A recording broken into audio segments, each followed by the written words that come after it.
Welcome to Chapter 4 of The Conquered, a Guyver future AU fanfiction. Thank you for listening. Let's begin. The Conquered, Chapter 4, The Rebellion. The mission to free Fukumachi Sho was such a focal point that it deserves more than just a passing mention. That day. So many things happened on X Day and so many things happened on the day of God's ascension, but the day Sho was awakened put them both to shame. People said that the world was overturned on the days that it was conquered, but on this day it wasn't overturned, it was picked up and shaken. The day that Alkenfell had planned for, the day that he would have faced his ultimate battle, dawned 9 years after his death on the day that Sho was resurrected. But to understand everything about that day, it's necessary to go back to the beginning of the mission, to the day when Agito was informed that rebel leader Seigawa Mizuki wished to see him. To the day when we began to test Agito's desire for control. Your Majesty. Agito turned to face his servant through narrowed eyes. He'd been in power for 5 years and he thought he had them all trained now. If not trained, he had hoped that they would at least address him in a normal volume. He didn't say a thing, but the man drew back. Agito smiled, gesturing vaguely with his free hand as he sipped his wine. The man had burst into the room practically screaming for him, so he obviously wanted something. Your Majesty, you requested to be notified about any definite leads regarding the rebels. And Mikishima drawled. The man gulped but continued. Hopefully he wouldn't be around when the Emperor met with the person who was waiting for him. The rebel leader Seigawa Mizuki wishes to see you. Agito restrained the urge to strangle the man, settling for a rather ominous growl. Intelligence is already attending to that rumor, he snapped. No, Your Majesty, the man said after a moment's silence. Like most people chosen to work in the palace, he was servile, but he was also loyal, and he would see that tasks he was given through until the end, no matter how difficult. And in this case he had been told to tell the Emperor that Seigawa Mizuki wished to see him, and that's what he was going to do no matter what mood the Emperor was in. This is not a rumor. Seigawa Mizuki is here now. Your troops have her contained within the palace and she has requested to see you now. He added the second now to impress upon the Emperor that this was happening and it wasn't a rumor being chased by intelligence. Agito shifted in his seat.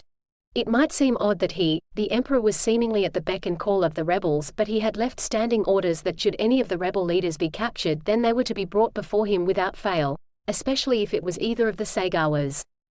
She is here. There was a rare note of disbelief in his voice. There had been no mission, and unless some of his troops had had extreme luck, there was nothing in the works designed to capture any of the rebel leaders. She is here, Your Majesty.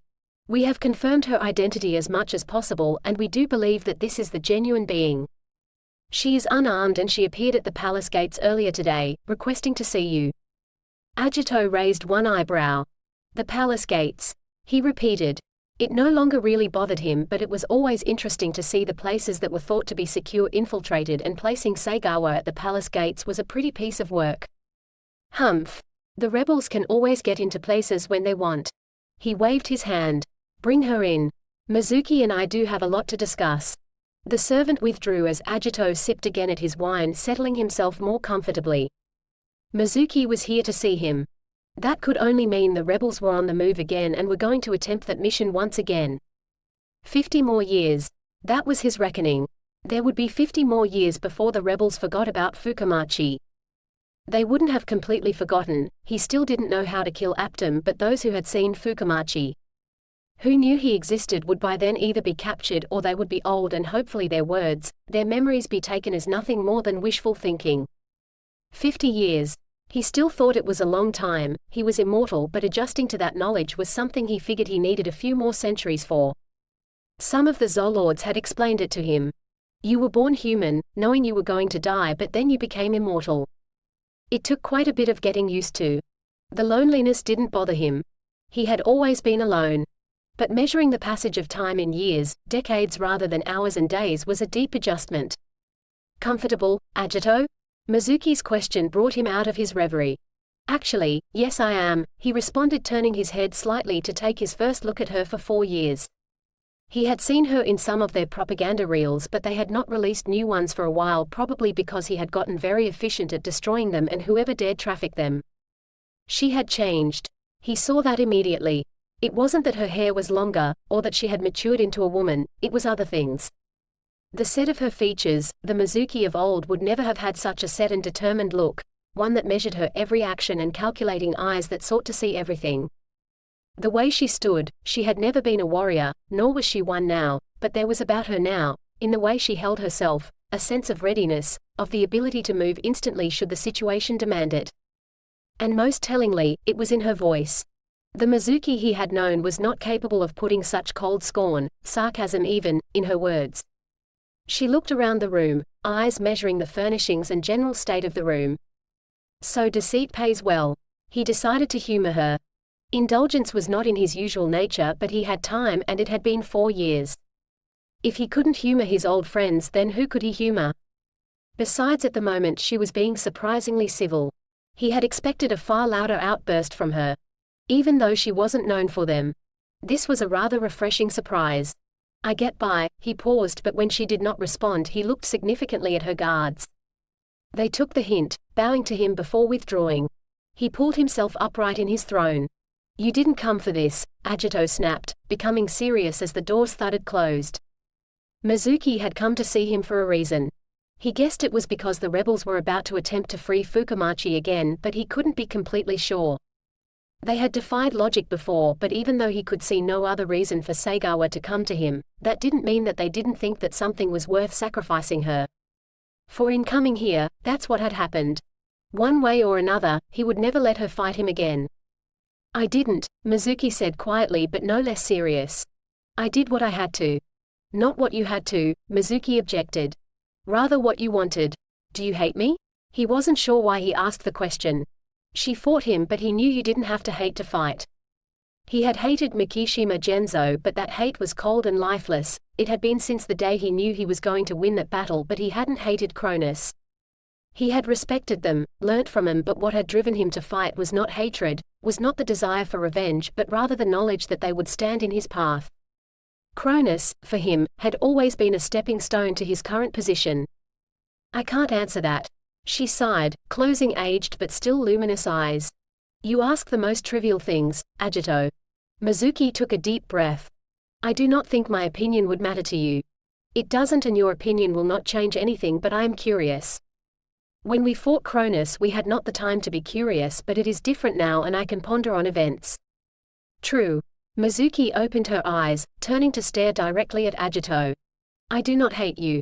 The statement should have been an admission of weakness, but Mizuki spoke with such serene dignity that it was merely a statement of fact.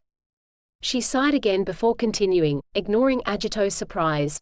I thought I could hate you, Agito, and from now, she nodded, indicating that she had seen his well-suppressed response, I gather that you thought I would hate you. I thought I could, but then I saw you with Shizu. Mizuki's voice had a note of wistfulness through it, of sympathy for a pain he had had to endure. Shizu? Agito questioned. He was seen with his wife on occasion, and he especially liked walking in the gardens with her, and while Mizuki would have seen those propaganda pictures, he knew she wasn't stupid enough to believe that was the truth of their relationship. So why was she wistful? I'm not talking about any public picture, Mizuki explained. It was a picture one of our spies took, last year. Last year? Yes. It was after that. Shizu was in the garden and you came to her. It was on your face, Agito, in your eyes. You can't hide something like that. You shared her pain, Agito. You wanted that child as much as she did, I could see it. And from then I knew I couldn't hate you. Agito closed his eyes. That had been a particularly bad time. Shizu. Shizu had been so happy when she had told him she was pregnant. And if the truth was known, he had never admitted it, but he had been happy as well. A child, even a mortal child, was not something he had actively sought, but when she had told him he would be a father, it was something that had felt right. He was immortal, but it seemed he hadn't lost the will to reproduce. The thought of a child, resting in her arms, had made him happy. It had brought them together. But then everything had gone wrong. Her pregnancy had been monitored, but that still hadn't prevented tragedy. Something had gone wrong. He still didn't know what, Shizu didn't know what, because throughout his empire not a single doctor could give a reasonable answer as to why the pregnancy had terminated itself. Shizu was fit, young and healthy. There was nothing physically wrong with her. There had been no toxins, or poisons, and her diet had been good and the atmosphere was clean. His seed had tested clean. The Guyver unit did not interfere with his body in that manner. And the two of them were compatible. There was no reason they could not have children and no reason why the child had died before it was even born. It was a bad time for them and he had tried to comfort her as best he could, but time was the only thing that would give any release from that pain, and even then it would only be slight. I see. You begin to see. I thought I could hate you, but when I saw you with Shizu, I saw that you were still human, Agito, and because you are still human I cannot hate you the way I still hate Cronus. Human? An interesting use of the word. AA. It is when you lose that humanity, you will become Cronus, and even if I don't live to see it, that's when the battle against you will change. Change. There was something in her voice that said the battle then would become more serious, but he wasn't sure how that could be. Agito. Mizuki seemed surprised at his lack of vision. Our troops retreat when outnumbered, they do not engage in battles they cannot win, and they do not sacrifice themselves unnecessarily. But if you are inhuman, the modus operandi of battle will change and it will truly be a fight to the death. You will capture no one because they will die before that happens. There would be suicide troops, people willing and ready to die so long as they know they struck a blow against you. Your empire is strong, Agito, we admit that, and you have survived so well because you are still human and the people can see that. Lose your humanity, Agito, lose the ability for compassion and you will find out the meaning of the word sacrifice, because the earth will be stained red before anyone bows to you. I see, Mikishima said dryly without sarcasm in his tone. He did understand her point, but he did not consider it to pose a large problem, even in her worst-case scenario. He expected for the next several hundred years that there would be opposition to him, but he was patient and even now he was slowly implementing the program that would re-educate humans over generations. And after their complete education he was confident that any problems could be dealt with swiftly and with the minimum of fuss. Mizuki, while her argument had logic, was failing to see the long term, failing to see the centuries and was dealing only with decades. Mortal. She had gone beyond the realm of most in that she could see the decades that were to come, but her own mortality was holding her back from seeing the centuries. Mikishima shook his head, dismissing his thoughts on the matter. Interesting though this is, Mizuki, I know you did not come to talk to me. What do you want? The wistful look that had graced her features returned as she lowered her eyes, drawing a deep breath before looking up at him again. Her hands were clasped before her and her right thumb stroked the knuckles of her left hand and the ring that was there. I want show. He stared at her for an instant, understanding the wistful note in her voice that was there now and that had been there when she had spoken of Shizu. But understanding was not acceptance and in no way translated into compassion. On the future of Fukumachi he was firm. I can't give you show. Cold, blunt and brief. A half-smile flicked across Mizuki's face. I know that Mikishima, she said, seemingly unsurprised at the sudden absence of cordiality from Agito. However, her own voice became strictly businesslike, betraying none of the emotion that was raging inside, although some of that struggle reflected in her eyes. I am not stupid. I know where you have him and you know I've been with the rebels. Something mocking lit her eyes. Rebel leader Seigawa Mizuki was how I was introduced, was I not? We know where he is and what you have done with him. Agito nodded to himself. So they were going to try again. His eyes narrowed slightly. Could they be trying even now, while Mizuki distracted him, or was she a part of a greater plan? The contemptuous side of him argued that they wouldn't have the subtlety for something more complex, but his more reasonable mind remembered that Tetsuro was still there and that before him was his sister. The boy was a brilliant scientist, but his talents had been turned toward tactics of late. He would be more than capable of planning something greater, and if he had, and was using his sister as the bait, then perhaps Tetsuro had grown in the world of politics. Or perhaps they just wanted him to think it was something greater while they attempted to grab Fukumachi? Too many possibilities. There were always too many around the accursed Guyver eye. Mizuki hadn't stopped for his mental tirade and almost belatedly he remembered to listen to her. What she told him now would give away their plans. And even if they were making the assault now, the automatic defenses at the place would slow them down enough that he could interfere if required, and besides none of his guards had yet to interrupt their talk with news of an attack. I want show, she repeated. But the past few years have taught me that reality is not that easy. Agito perked up at her words. They were not something he expected from her, but the sad cast to her voice told him she was speaking in what she reluctantly believed was the truth. I will make a deal with you, Agito. I want Sho, but I know you are not going to give him to me. There are too many forces at play for that to be possible. However, I am prepared to withdraw from the world if you let me go to him. The last was not said as a plea to his still existent humanity but as a simple statement of fact. Mizuki knew what she wanted and she knew the price that might buy her that desire. Agito remained silent. He could see their plan now and was mildly surprised at both its audacity and its openness. Cunning. It seemed Tetsuro had developed this and developed it well because the whole plan stunk of that Sagawa's thoughts. He nodded to himself. It was a very good plan, one he would have been proud of to claim as his own. He couldn't just dismiss her offer out of hand. It was tempting, but he couldn't do that. That would make her a martyr and even more people would join the battle against him, but he didn't care about that. No matter how many people fought against him, he would win. The problem was that course of action, while ultimately being safe for now, would leave him open in the future to a possibility he didn't consider likely, but as Cronus had discovered, even slim chances could come to pass. He could use her, he could use what she had offered him. And damn it, the rebels knew that. He could use what she was offering, but then a frown appeared on his features. He could use what she was offering, but one question remained. Why? He looked directly at Mizuki when he spoke. Ensuring she knew he was serious about this and that he knew what they were planning, and despite that knowledge he was considering her request. Mizuki half closed her eyes, suppressing shiver. He was tempted. She could see that, he was so tempted, and now it all rested on her answer here. But what to tell him? Tell him the truth. He can see the advantages of having you, so tell him the truth of why you will do this, even if the rebel plans fail. It is the only thing he will accept. She looked back at him. Looking up at him through eyes bearing a soft sadness. I love him, Agito, she began, quietly serious.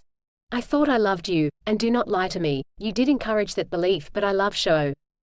I don't know that I always did, but I do now, and I always will, and for that. She sighed. I am only mortal, Agito. In 50 to 60 years, longer maybe I will die, but I know someday he is going to be free. You are strong, but I don't think you will be able to stop it forever. One day he is going to awaken, but I don't want to be an old woman when that happens. I want to be there, I want to live what life I have with him. It is that simple, Agito. He closed his eyes, taking several deep breaths. Everything she said rang true, at least about her motives, although he truly doubted if Fukumachi would ever awaken. But if it did happen, then it would come down to a battle between the two of them, Guyver versus Guyver. That wasn't quite right, it would come down to a battle of wills, with the strongest one calling the gigantic unit and claiming the victory. 10 years ago, he wouldn't have thought twice about it. Fukumachi would have fallen to him, but he could still remember the power that had felled Alkenfell. He had taken the gigantic unit from Fukumachi once, but the boy had matured and taken it back. It was not a battle he wanted to contemplate. Mizuki though. Fukumachi couldn't attack through her, and that would be all the chance he would need.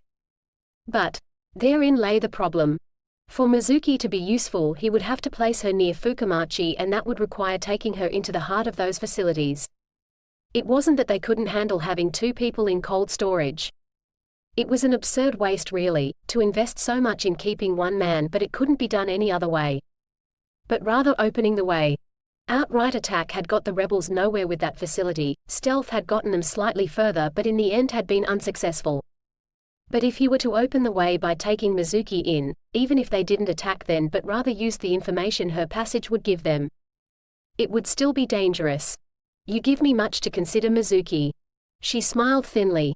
I do not expect you to answer immediately, Agito. That would be precipitations, and after all, it is I who am asking you for the deal. It was Agito's turn to smile as he mentally summoned a Zoanoid servant. Selbane will see that you are taken care of while I deliberate on your proposal, Mizuki. He said the words both for her and to give instruction. As long as you do not try to escape Mizuki, there will be no reason for me to use force. I came to you, Agito, Mizuki murmured, seemingly amused at his words but understanding the deeper meanings. I will not try to leave. I will tell Shizu you are here. She will be happy for the company, I think, Agito said finally as Mizuki was led out. Mizuki. To do it, or not to do it? Agito wasn't really paying attention as several members of his science division droned on. Mizuki had opened the debate in him again. the one he hadn't come to decision about because at the time it had been purely academic and he hadn't seriously considered it possible that he would capture either Sagawa for many years yet. Her reasons rang true to him. She was 5 years older than Fukumachi now. In the great scheme of things that wasn't too much, but if she waited much longer then she would be old. She did want to spend her life with him, but unspoken in her words was that that life would be now. They will make an assault if I open the way for her. The conclusion was blindingly obvious. And it had to be him who opened the way. Several of the security devices in the place were genetically coded to him and him alone, and a couple of the locks required him in his Guyver form and the final lock. Even if someone had his DNA and had fooled the Guyver locks, they would not get past the last lock. That one was much more than a simple lock keyed to him. Now and in the future it should be impossible to break in, but he knew that the impossible was possible, which made Mizuki's offer so tempting. Several of the biologists grinned as the Emperor waved his hand, certifying their budget for the coming year with a modest increase. They were used to this, and operating with the Emperor ignoring them was better than his attention. Unless they had made startling progress, and as long as they were progressing he was happy to let them be. For those who had worked under Cronus, the difference was as startling as it was refreshing. In fact, he only came down hard on his scientists when he wanted something special, but while he came down hard, he brought the funding and resources to ensure that they could discover or develop what he wanted. They will make an assault. I know that, and I can plan for that and respond with overwhelming force. But what will they consider overwhelming force in this occasion, and how do I spot the interlopers? Mikishima looked down at his science corps. He wasn't paying as little attention to them as they thought, and he had just approved one part of their budget, but that would need to be allocated to one of their side projects which was nearly complete but kept being put aside. It had just moved up in importance. Your budget is approved, he announced. But the identification project has been dragging on long enough. I expect it finished within a week and want 100 combat zoonoids processed using that technology within the week following. A couple of the scientists blanched, but those who had actually spent time on the identification project nodded.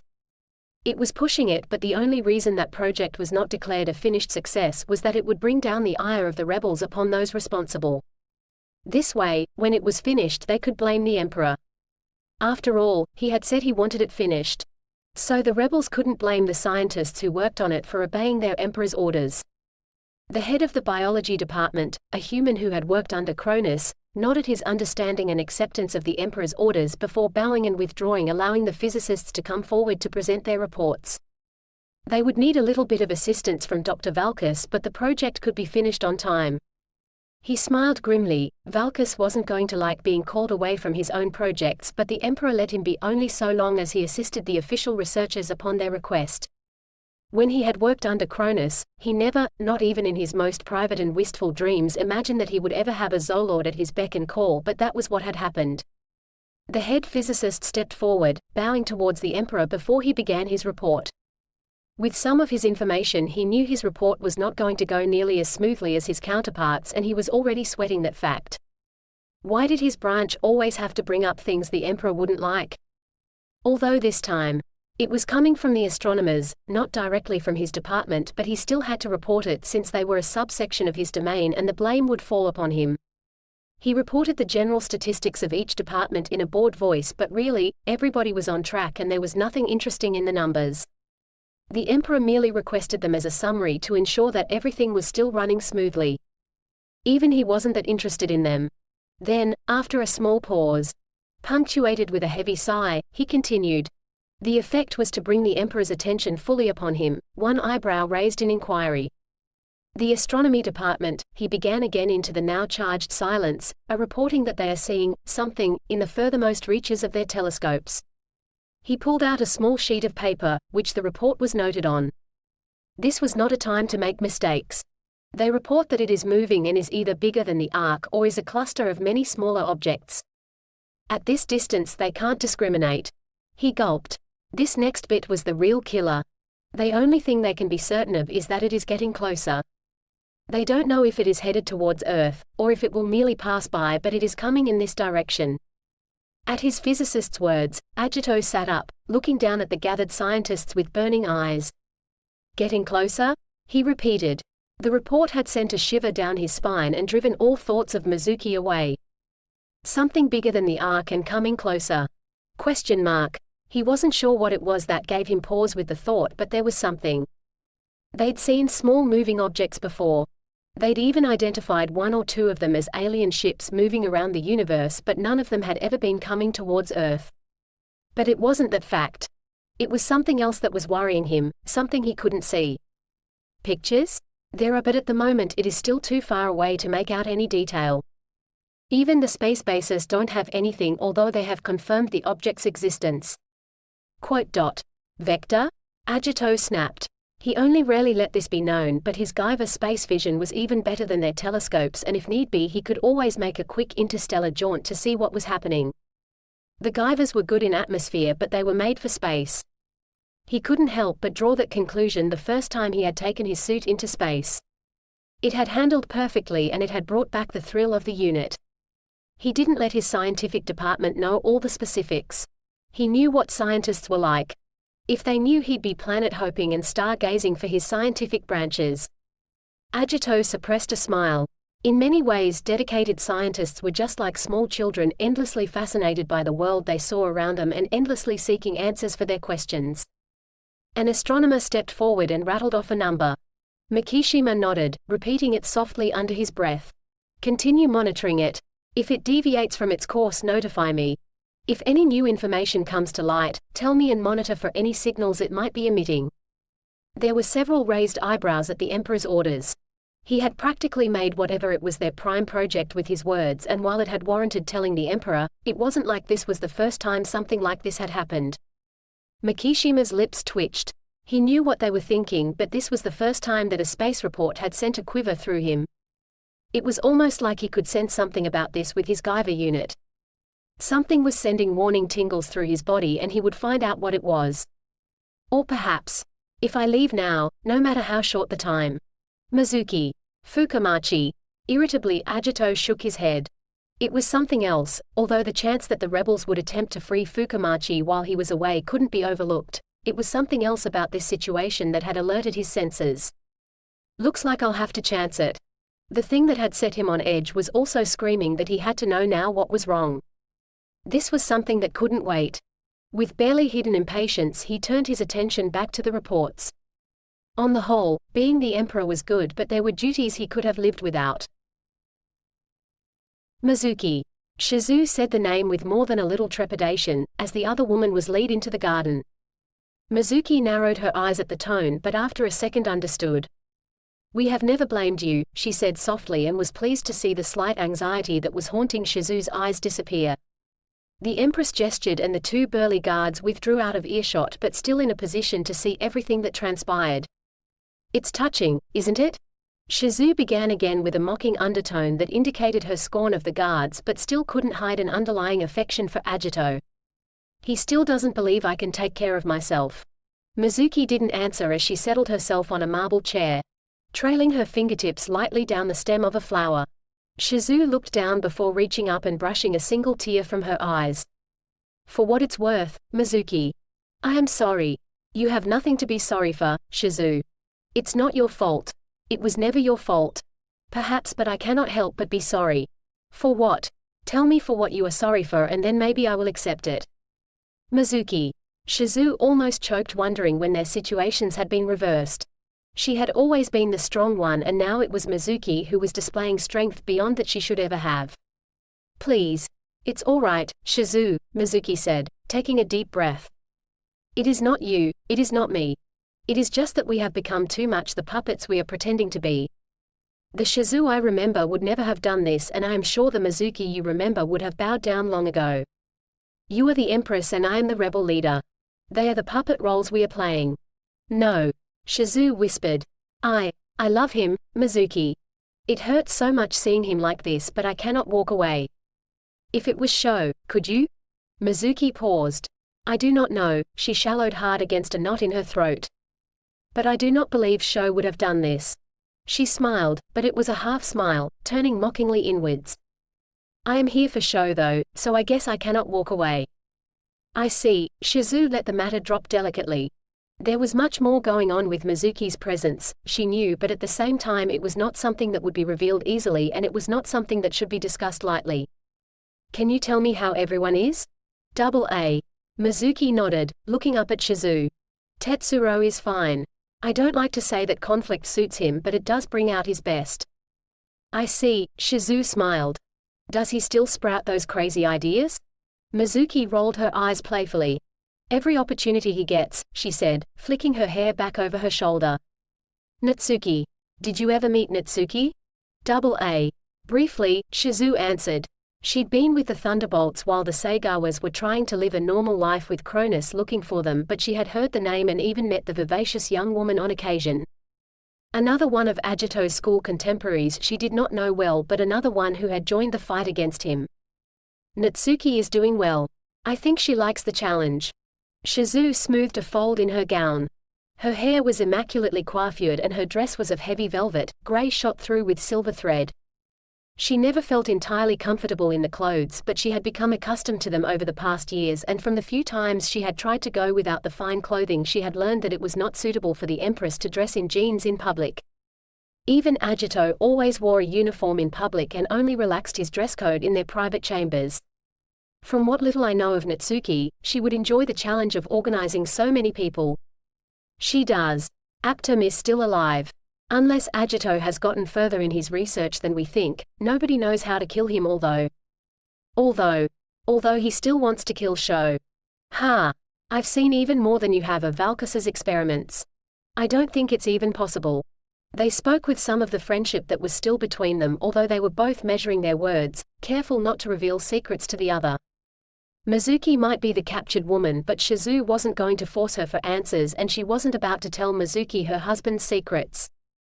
Only those things she could guess or that were trivial in the overall scheme of things would be discussed. Their conversation continued in hushed tones. Agito paused, just past the threshold. Listening. Nothing. That's all he could hear.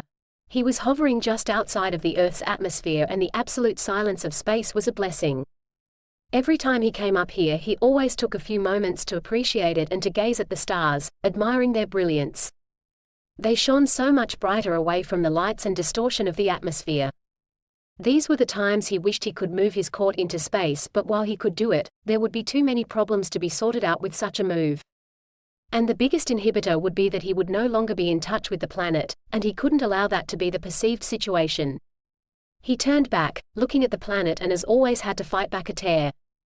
The pure blue and white from space of Earth was the most beautiful thing he had ever seen. This was his home, and while he was floating above it, it would always be his home. Mine, he whispered, but the words carried to no one but himself. He would protect this world. He would always protect this world because it would always be his. Always. Agito shook himself slightly, and after taking his bearings gathered himself before with a soft hiss from his unit he took off, speeding away from the Earth towards the target his astronomers had seen. Even at this distance he could see it vaguely. His unit's sensors were so much more accurate and could see so far when there was no atmosphere to interfere with its functioning. It's not a single ship, he concluded as he passed Jupiter. In terms of space, the distance between Earth and Jupiter was nothing, but it was enough for him to determine that what was approaching was several medium-sized ships. They were bigger than the Advent relics but still much smaller than the Ark. The Guyver unit was made for space, its sensors were so much more accurate and its speed. Agito pulled himself to a stop at the Oort cloud, squinting into the darkness of space as he took a deep breath. The contraction of his facial muscles caused his unit to focus. The ships came into sudden clarity. Agito shook his head, hissing. He forced himself to look again, refusing to release his breath. He wasn't short on oxygen, the Guyver unit was more than capable of being self-sufficient, but what he was seeing wasn't possible. The ships were sickeningly familiar. It's not possible. They had rounded noses, an egg-shaped hull that curved back into several thick spikes that were gathered around one central thicker spine. He had seen them before. Cronus believed them to be the ships of God, Advents. It's not possible. He couldn't be sure, of course. The ships were slightly larger than the ones he had seen on Earth, but their design had hardly changed throughout the millennia. He didn't see how they could be anything but Advent ships. And if they were, that meant nothing but trouble for him, but he had to be sure. He paused for a moment more, focusing on and mapping the asteroid belt before him before zipping forward, darting as a dark blur through space, heading towards them. I have to see. Once he got a bit closer he could be sure. Come. Agito stopped. Come to us. He shook his head savagely. Come to us. Come back to us. He focused back on the ships, ignoring the asteroids around him. They were calling him. No. They were not calling him, but they were calling towards Earth. With a strangled cry he spun and sped back towards Earth, a distant blue light almost swallowed by the light of the sun. Come to us. Come back to us? It could mean only one thing. They were back. They were really back and they wanted their soldiers. The vague words, the half-voiced worries of the Zoolords became clear and there was only one course of action left to him. So do you think you will try again? Shizu looked down. Would she try to have another child? I'm the Empress, Mizuki. In some states that simply means I exist to produce the Emperor's children, but you know as well as I do, Agito is immortal, he doesn't need a child. But I'm Mizuki. The far doors to the garden burst open and Agito strode in, Imakaram at his side. He turned and half bowed to Shizu, his eyes softening slightly. I am sorry about this intrusion. Agito. Shizu stood and moved towards him, her own eyes shadowed with worry. What is it? Something unexpected has come up, he said, spitting the words. He turned slightly towards Imakaram. Can you hear them? Vaguely. It's still indistinct. Do you have to obey them? Not yet, but then if I did that would kill most of us.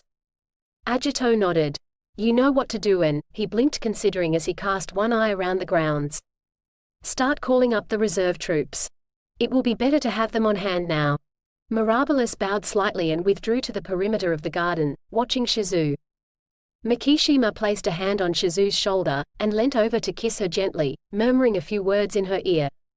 Her black eyes opened wide for an instant but she nodded. Stepping back, Mizuki merely sat on the garden seat, watching the proceedings with a faint look of boredom that covered her extreme interest. Something had upset Agito, she could see that, and whatever had upset the Emperor would either be good or bad for the rebels. Her eyes narrowed and a sudden premonition struck her, a chill running down her spine. Bad. It was going to be bad. The set of Agito's eyes, the tense gestures he was making. Something big was happening, something no one had planned for. Bio boost. With a blinding flash and burst of noise, Agito's dark Guyver armor appeared behind him, before it opened and encased him in its protective shell. With a hiss of expelled air, he turned to face Mizuki. The inquiry was mild. Are you ready? You are getting your wish, Seigawa. Ha! Agito's response had caught her completely by surprise.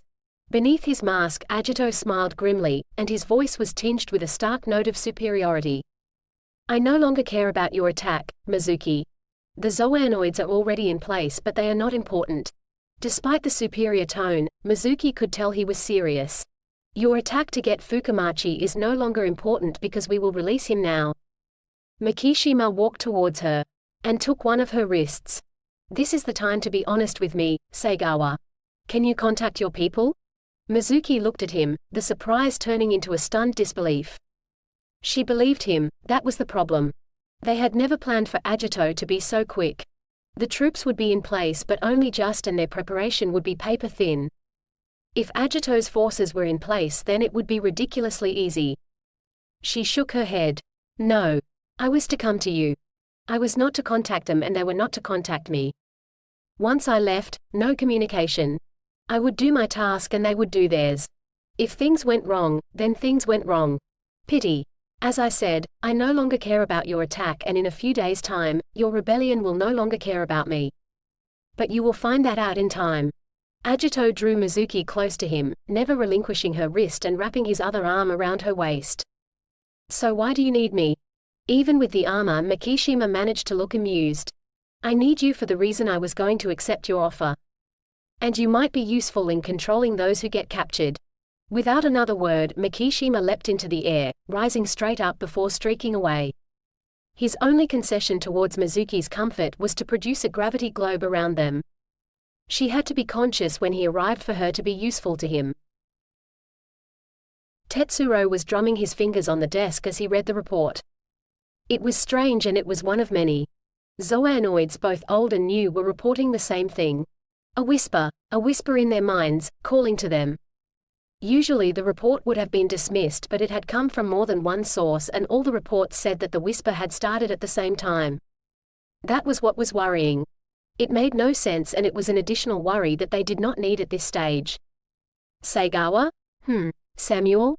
Tetsuro looked up. We've got a problem. Problem? Agito. Tetsuro forgot the reports immediately. What is it? Samuel gulped. Tetsuro was usually so calm or so wrapped up in at least 3 things that it was rare that anyone managed to claim his whole attention. But when they did, it was amazing how intense he could be. It was understandable though, his sister had surrendered to Mikishima and he was like this about any information regarding the Emperor. He's moving. Tetsuro frowned. Agito had moved before and that had proved to be nothing more than a pleasure jaunt. In fact, he'd just got back from that, hadn't he? Was this the continuation of that move or was it something else? Are we sure? Tetsuro, Samuel began seriously. He went back to the palace, grabbed your sister and then left. No. Yes. Samuel was relentless, but there was no point in trying to hide the truth. He's gone to where Fukumachi is. That's way too fast. I know. We've told Rodriguez, but they only just got in place. It's going to be close. They'll do their best, but… Mizuki. Tetsuro whispered the name as he rose. What have we done? Samuel watched him, a sympathetic expression on his face. This mission was always going to be close. It was a risk, one they had been prepared to take, but Agito. He'd taken the one path they were unprepared for. They had been sure he would take the offer Mizuki had presented him with, but he was moving far too fast. Something had happened. His trip into space, clandestine though it had been, had shown him something. That was the only explanation for his speed. We did the only thing we could. You know that. That's not the point. We were meant to have everything covered. I was meant to have thought of everything. Tetsuro half shouted the words, spinning to face Samuel in a corridor of their base. It's my sister. You're not meant to take such risks when it's family. Tetsuro, Samuel placed his hands on Sagawa's shoulders, forcing him to meet his eyes squarely. We have done everything we could. All we can do now is wait. Rodriguez has pulled off the impossible before. That's why he was chosen, because he can handle changes in plans, and really, that's all that's happened here. It's not to our advantage, but we don't have any other choice but to accept it. Quote. I know that. It's just that. Tetsuro paused, closing his eyes. This was meant to be perfect. I know there are risks in every mission, but… Agito. He had to do the one thing that would poke a hole in the plan. He has a gift for that sometimes, Samuel admitted. But at the same time there has to be a reason he is moving this suddenly. There's one other thing too. Before he left, he gave the order to call up the reserve troops. Our spy heard the order himself. It's weird, but it does indicate that there is some reason we don't know for his speed. Quote. Tetsuro took a deep breath as a chill ran down his spine. A reason. I guess we will find out soon enough. Send the 5th troop to the front and hold them there until I arrive. ETA, 90 seconds, Agito gave the order in an offhanded manner before he turned his attention to his passenger. Prepare yourself, Mizuki, we will be there soon. Mizuki nodded. Already she could see the facility in the distance, and despite listening to Agito's almost continual conversation with the base commander, the Zolord Jarval Bunhyan, she still didn't know the reason for his sudden haste. Your troops have been captured, Mikishima continued. It would be best if you calm them when we get there. I will not hurt them, but I do not want them to hurt themselves. It is good that your brother chose an experienced commander, but still. Some of them are still too young. He snorted. You can even tell them their mission is going to succeed, he added as they began descending. Mizuki narrowed her eyes. That was being too generous, even for a gloating Mikishima. I will calm them, if their leader accompanies me. We will see. The facility in which Fukumachi was kept was situated deep in a jungle. A green-painted dome was the only thing protruding from the ground, and in the years that it had been there, dense vegetation had grown over it. There was a small clearing before it which at the moment was filled almost to capacity with troops, some transformed, some not. But most of the soldiers were sitting, hands secured behind their backs. Their guards, while seemingly outnumbered, were on alert, watching their prisoners attentively. Mizuki looked over the captured rebel soldiers carefully. There was some surprise at her presence given that they had already been captured and the mission could be reasonably called a bust, but they remained silent, watching their guards, herself and Agito with equal attention. She sighed slightly. What she was about to do could almost be called betrayal, but there was no point in their mission continuing. Agito would release Sho, she knew that, and she knew his words weren't a bluff. The soft undertone of worry in his words had ensured that. I no longer care about your attack, and in a few days' time, your rebellion will no longer care about me. In a few days' time.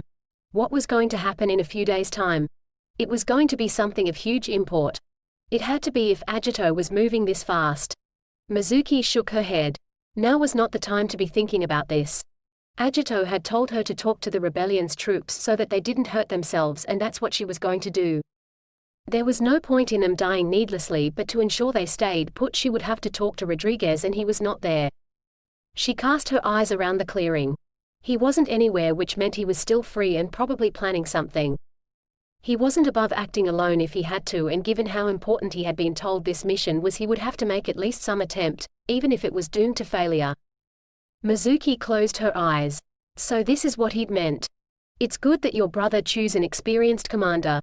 A commander who hadn't been captured, and a commander who in the past had caused Agito plenty of problems. This was not going to look good. Rodriguez, she shouted to the forest, ignoring the startled looks she was getting from all involved. I know you can hear me. There is no need to hide any longer. She sighed. Despite appearances, the mission has not been for naught. Something has happened, which is why I am here now, ahead of schedule. Agito is going to release Sho. She paused, casting a glance towards the Emperor. He wasn't going to like what she said next, but that was too bad. She had cooperated, now he could do the same for her. We can go in together. She heard a rustle of movement behind her but paid it no heed. No doubt Agito was less that impressed with her at the moment. Hey! The voice came from one of the guards, but was it one that was familiar? At least you'll be in a position to stab the Emperor in the back if he betrays you. You! Jarval Bun Hyan's human form wavered. Almost as if he was standing in intense heat. Me! There was a sneer in the voice. I said I would be back. I'll escort Sagawa if Rodriguez does not wish to. Change the guards, Agito interrupted the conversation coldly. Change them all. Mizuki looked back and forth between Mikishima and the prisoners, acutely aware of the mounting tension in the air and the fact that if it came to violence she was in the middle of it and she was the one least equipped to fight. At least if anything happened, being caught between the Emperor and his prey would ensure that it would be brutally quick. You're getting better at this, Mikishima, Aptum said as he sauntered forward, hands held away from his body, smirk firmly entrenched on his features. Fresh guards emerged from the undergrowth, and those who had been guarding the prisoners moved placidly to take their places with the incarcerated, several of them becoming Aptum as they moved. Just a bit of insurance, though as always there are more of me in other places. Humph. Agito looked unimpressed as the Aptum who had spoken moved to Mizuki's side. Just don't try to kill Fukumachi. I still need him. Obviously, Rodriguez spoke, finally emerging from the greenery. Captain. His men objected. It's all right, he said quietly. The plan has just changed. Shall we go? Agito invited, turning towards the entrance. Inside was a maze, dark, narrow corridors that curved and twisted on each other, intersecting many times in confusing patterns. And it seemed that every couple of meters there was a new security device to be disarmed. There were complex electronics interspersed with crude booby traps. It was all designed, with the corridors to be confusing so that if anyone could find their way in, they would certainly be lost trying to find their way out. And there was also plenty of opportunities for troops to ambush any intruders. But as they moved through the passageways, they were slowly moving deeper into the earth. It was impressive the amount of effort that had been put into the building. And the effort was a direct translation of the threat Agito perceived from Sho. Rodriguez studied the Emperor with a growing curiosity. It was a truism with the Emperor that he invested according to the threat he perceived, and Rodriguez hadn't quite believed that the Emperor saw Fukumachi as that dangerous. I really want to see Mizuki's fiancée now. The thought floated through his mind as he continued to note the way out. While it was unlikely he would have to fight his way out, a good commander was ready for anything, and this opportunity to examine the inside of the base was too good an opportunity to pass up. We're here, Agito said, coming to a halt in front of a small door that really didn't look very important. Bun Hyan nodded to him, before disappearing down a side corridor. If you want this door open, you will not attack me in this last part. He didn't bother to face them as he dismissed his armor, taking another step to the door and placing his palm in the center. A thin tendril of light traced its way towards his hand from the side. It traced the outline and gave the entire scene an eerie glow. Finally the light seemed to seep its way through Agito's pores. Faint lines traced their way up his arm and snaked their way over the entire door. There was no single line upon which the door opened. Rather it was as if the sections defined by the lines of light vanished, some sliding back, others falling away, but all of them removed themselves. Agito stepped forward, resummoning his armor as he stepped into the pitch-black room. "Impressive," Aptum murmured as he examined the doorway. "More than a simple DNA lock. Much more." He turned slightly as several lights came on and the far wall revealed itself to be glass. It was backlit so that the scientists scurrying behind it under the supervision of Bun Hyen were clearly seen. "Mizuki, if you could." He held out his hand. She nodded as stepped forward, ignoring the musty smell that hung in the air. It was obvious from the dust that was giving everything in the room a grimy blanket and from the heavy dust motes in the air that were even now dropping back add to the blanket that this was the first time Agito had opened this room since he had sealed it years ago. It was a plain room really. Emerging from the walls, ceiling and floor, pipes and wires went everywhere, but they all lead to the same place, a large steel gray container. It completely dominated the center of the room and was fronted not with glass but with more cold steel. The whole thing shimmered as the ice encrusting it caught and threw out the light. Infrared beams are off, pressure sensors are off, laser guns are off and all the physical traps have been disarmed. "We can proceed at any time." "Your Majesty," Bun Hyen's voice came over the room's internal speakers. "So you did have provision to defrost him," Aptum smirked. Mikishima said nothing as several lights in the canister began blinking. The frost melted and tendrils of steam rose into the air but room remained cold. "If you could please remove the outer casing, Your Majesty, we can continue." AA, Agito stepped forward and lifted the inch-thick shell away from the central coffin-like chamber. He let the steel fall to the ground as Mizuki looked upon Sho for the first time in 5 years. Brown eyes snapped wide open and Mizuki felt herself tremble. "My God!" She barely breathed the words. "What did you do to him?" Even through the blue tint of the glass, brown stains could be seen covering Sho's body and the clothes he was wearing were tattered. Mizuki coughed, trying not to retch. She had seen bodies before, many mutilated bearing wounds far worse than Sho's body, but this was somehow different. Perhaps it was because he was laid out as if asleep, as if death had come peacefully, or perhaps it was because it was Sho she felt this way, but there was something fundamentally wrong with this. Rodriguez shared a similar shocked expression with Aptum, but it was the shapeshifter who recovered his voice first. "You killed him?" It was almost as if his world was crumbling around him. If Fukumachi was dead, then who could he kill for Diamond Solemn, and if Fukumachi was dead, then who could fight the Emperor for the rebellion? Agito remained silent for a few moments more. "Unfortunately no, I have not killed him. These wounds, although great and inflicted upon his human body, are not enough to kill him." "You've inflicted similar to him, Aptum, and it didn't kill him." "Yes, but he summoned his Guyver, that healed him," Aptum objected. It was true, he had once run Fukumachi through, poisoning the wound with enzymic fluid, but even with that, running him through was a cleaner wound than the slashes that now criss-crossed his abdomen. Mikishima sighed, holding up his armor-encrusted hand, a hand that was still devoid of claws. "I suppose it makes no difference to you that I am incapable of making those wounds." Mizuki shook her head, still transfixed by the sight of Sho. "He is not dead," Agito said dryly. "I wouldn't have bothered bringing you here if he was. Rather, he was confined in this manner before his unit could respond."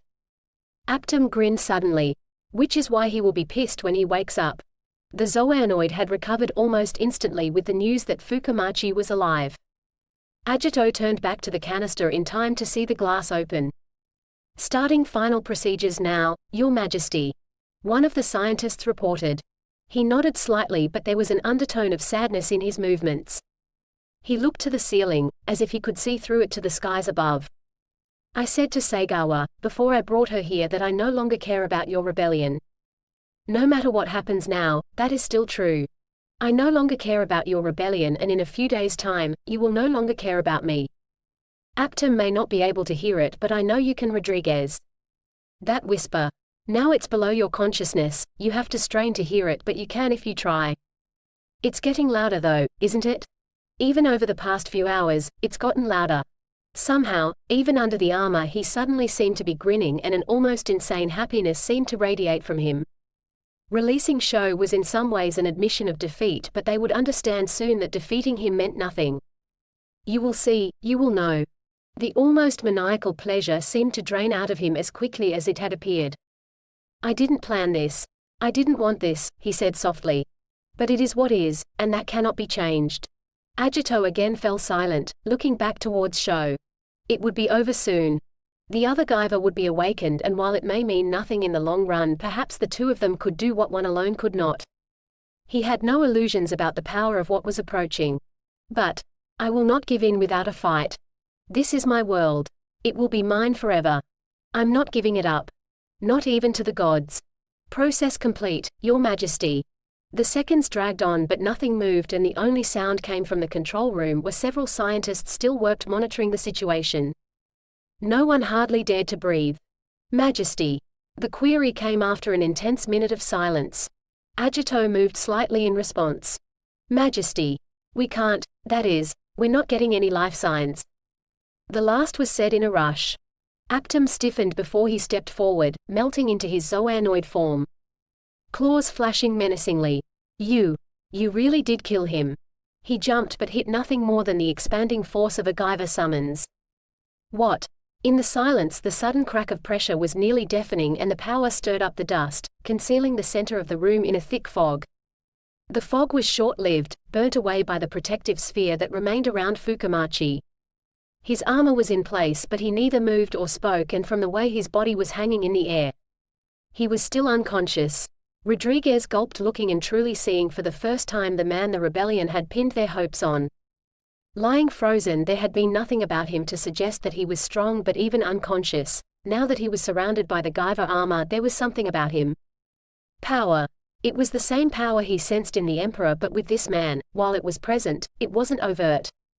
It was there, deep beneath the surface. He can fight Mikishima as an equal. Maybe more, but Rodriguez looked back towards the Emperor, who now that Mizuki was safe was just watching, although he did release Seigawa's arm. I think the Emperor has grown. They feel equal. SSSs. Arg. The hiss came from the Guyver armor, but the cry from the man beneath it as consciousness returned and the fuzzy blackness resolved itself into the dark form of Guyver 3. My people have found Murakami. Imakaram mirabilis. Not the Murakami Masaki you knew. Pain. Burning its way through him, then nothing but a desire that couldn't be named. Mizuki. The word was a whisper, reverentially spoken as Sho seemed to stumble in the air, but it was less than an instant before he recovered, vibroblade flashing as it extended and the whole atmosphere changing as the two Guyver units closed on each other. The air itself split, the gigantic unit emerged through the tear but hovered steady, moving towards neither combatant. Sho. Reality turned on that word.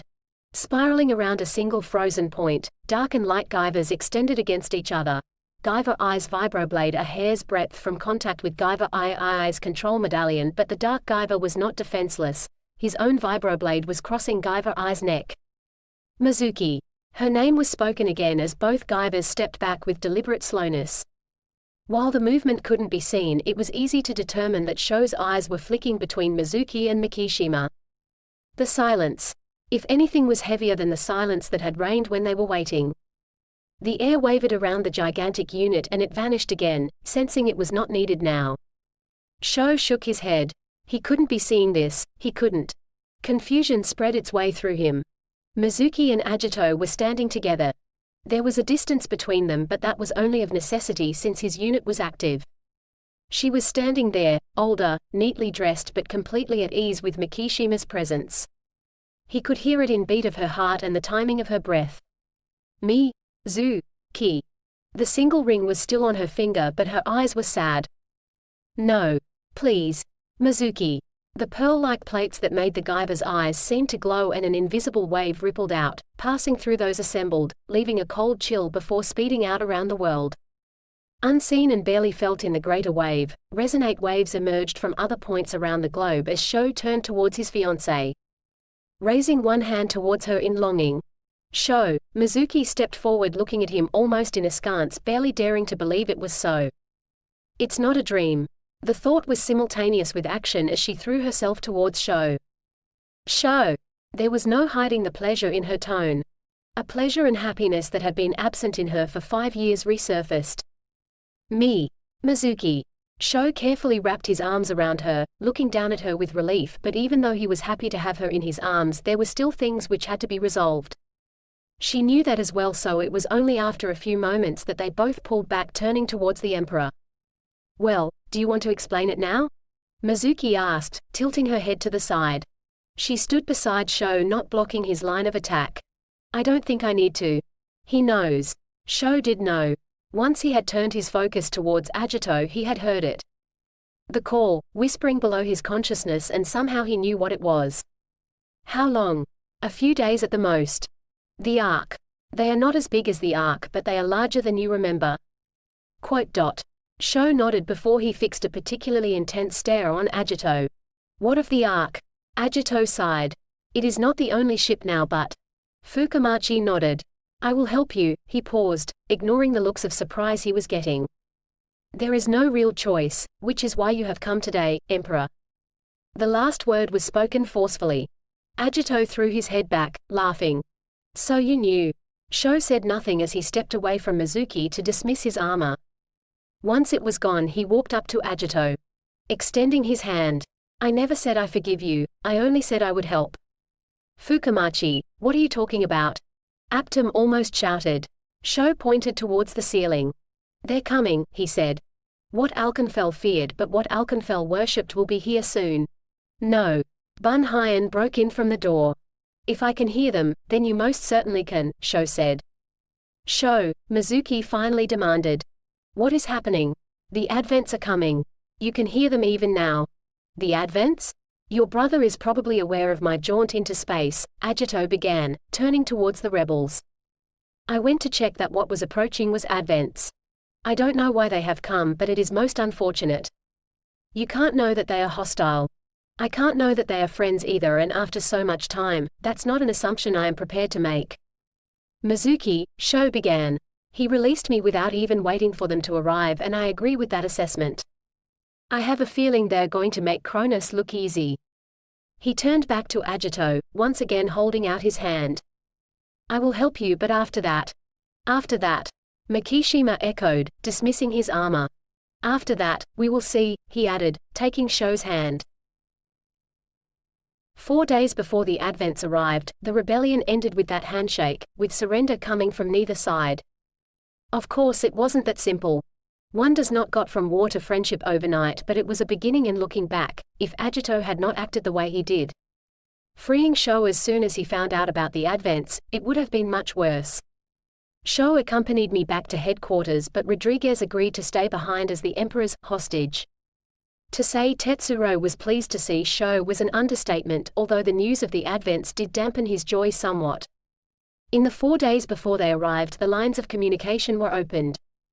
That's not to say we began trusting Agito, but Samuel, Natsuki, Tetsuro and myself met with him several times at neutral locations to discuss what could be done.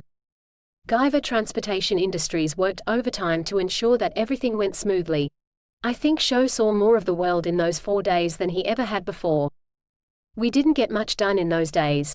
There wasn't much we could do until we knew what the Advent's true objective was, returning to the Earth after so long. The meetings were mostly to show troops on both sides and the remnants of the nation's governments that something big was happening, because Rebellion and Emperor had buried their differences and were for the moment working together. It wasn't unity, that wouldn't happen for a while, but it was something that had to be done.